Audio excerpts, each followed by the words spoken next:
अमेरिकेतील न्यू जर्सीमध्ये एक भीषण विमान दुर्घटना घडली आहे। दक्षिण न्यू जर्सीच्या आकाशात दोन हेलिकॉप्टर एकमेकांना धडकल्यामुळे एका पायलटचा दुर्दैवीरित्या मृत्यू झालाय तर दुसरा पायलट गंभीर जखमी आहे। या अपघाताचा एक अंगावर शहारे आणणारा व्हिडिओ सध्या सोशल मीडियावर व्हायरल होतोय।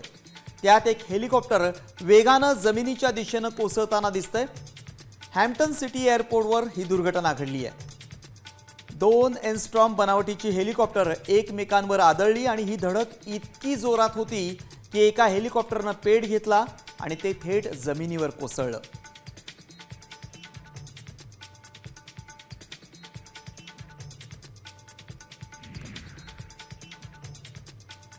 गेल्या अनेक महिन्यांपासून भीषण दुष्काळाचा सामना करणाऱ्या अफगाणिस्तानवर आता निसर्गाचा प्रकोप झालाय। मोसमातील पहिल्याच मुसळधार पावसाने आणि बर्फवृष्टीने अफगाणिस्तानच्या अनेक भागात महाप्रलयंकारी स्थिती निर्माण झाली आहे। अचानक आलेल्या या पुरात आतापर्यंत किमान 17 जणांचा मृत्यू झाला असून 11 जण गंभीर जखमी झाले। या नैसर्गिक आपत्तीने केवळ मानवी जीवच नव्हे तर हजारो कुटुंबांचे संसार आणि पशुधनाचेही मोठे नुकसान केले। हेरात प्रांतातील काबकान जिल्ह्याला पुराचा सर्वाधिक फटका बसलाय।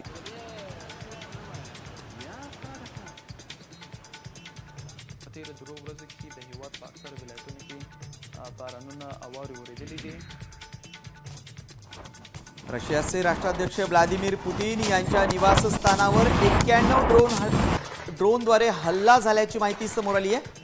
मात्र रशियन एअर डिफेन्स सिस्टीमने सर्व ड्रोन हवेतच नष्ट केल्याचा दावा करण्यात आलाय।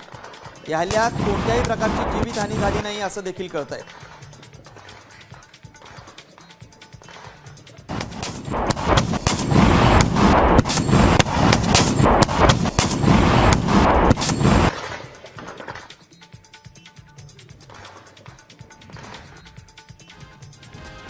उत्तर कोरियाचे हुकुमशहा किम जोंग उन यांची कन्या किम जू आय ही पहिल्यांदाच जगासमोर आली आहे। नववर्षाच्या स्वागतासाठी आयोजित एका कार्यक्रमात किम जू आयने आपल्या वडिलांसोबत हजेरी लावली।